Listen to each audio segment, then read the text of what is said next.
Yeah. Next up, we're going to talk about phobias. The next two things that we're talking about today did not make it as part of our recording last night.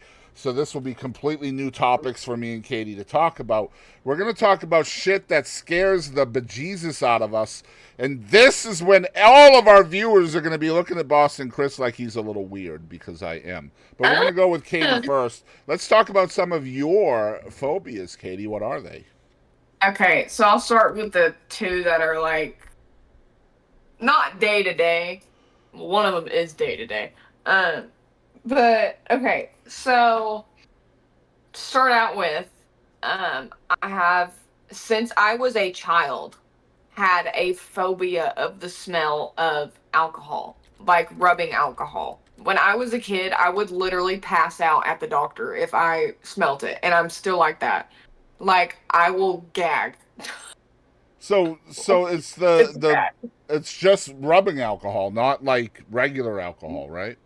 No, he'd like vodka. I okay. I sniff it and I like twitch a little bit, like, but Hmm. I can't do it anymore. I used to could. I So can't is do it this a anymore. fear or just a dislike? Like you just don't like the smell of rubbing alcohol? It's like I don't know. It like sends me to this place. I know what you mean. Yeah, I know what you I mean. don't know. It's just like it's like oh my god. Okay, I can't do that. What was the other Like beer, one? What was your other one? sweat. Fear of sweat, really? It's not fear. It's more like so disgusting. I want to vomit. Um.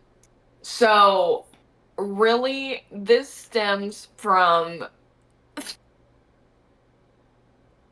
going to school in fourth and fifth grade. We would play dodgeball. And you got to either be shirts or jerseys, right? Well, these jerseys are from like the effing 80s, have never been washed. And the smell of those, I'm not shitting you.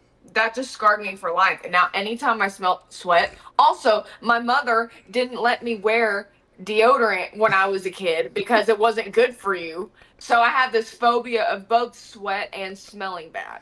Like the So smell, the fear of like smelling I bad will is not let called. Jackson touch me. I will not let Jackson touch me. I will not like I'm gonna be like, do not touch me. You are sweaty, get away from me.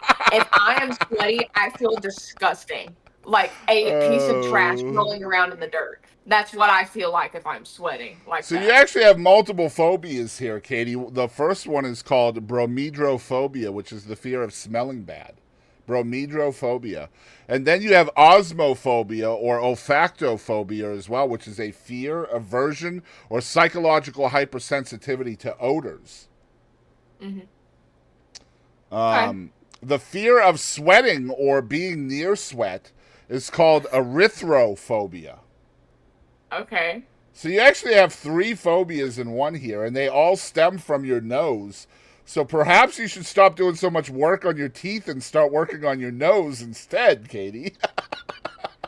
I'm gonna start putting air filters up in here.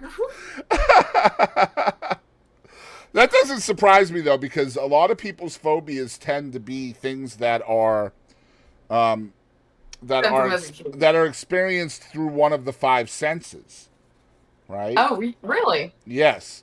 So, like people's fear of spiders, for example, is Creepy crawly. well, it's I not going to mean, be there if I'm they scared of couldn't. spiders too. For So example, that's like another somebody one. who can't see is very unlikely to have arachnophobia because they Because they can't. don't.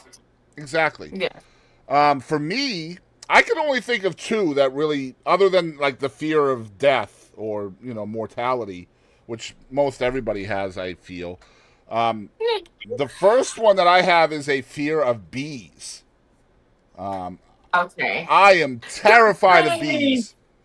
And that is called melissophobia, or it could also be Okay. called apophobia. Um, Okay. both of those. Now, these are. I believe the fear of bees can be clinical. Anything having to do with your nose cannot, which is strange. So, Hmm. like all the things you experience are not clinical, but like the fear of bees can be anything that you fear because of being. Like You threat, feel like you can be hurt by it. like threatened. Yeah. Yeah, you can be clinically diagnosed with. That's not saying that I have been. Now, the other one that I have, which is going to be a little bit funnier, probably more funnier than yours. I have an extreme fear and aversion to styrofoam. Like for real, for real. For The real. sound. Just, I cannot be near it. It started with the sound, and then, like, when I touch it, I just get creepy crawly all over. You're making me cringe as you're talking about it, so I get it. Absolutely freaking hate styrofoam. And my family, being the loving parents that they were, every single Christmas would wrap as much styrofoam in my presents as they possibly could. Mm-mm. That's right. See, okay. I was bullied by my parents, by God. I should get some kind of settlement from that. Speaking of hearing, like the sounds and stuff, Chris, my guitar player, fucks with me all the time because he knows I hate it. Guitar strings sliding up and down guitar strings. Yeah.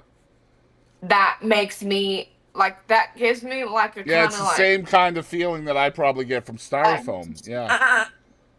And like the feeling of it too. That's why I'll never play lead. Right. So like anytime we go out to eat and I take home like leftovers and they give you those styrofoam things, I can't touch them. My wife has to do all that. Like I have to literally leave the table while they're fucking with the styrofoam. Like I have to leave. I didn't think about that. That was unexpected. That's why it was funny. Absolutely horrible. It's not good. But it is called styrophobia. It's a real thing. Oh. It's not clinical. Like it's not a clinical thing because obviously styrofoam can't like physically hurt you. But it is a psychological phobia. Or aversion. Oh, I'm scared of clowns too. So there's that. Well, clowns can't hurt That's you. a normal thing. Yeah. The Terrifier would beg to differ. The Terrifier.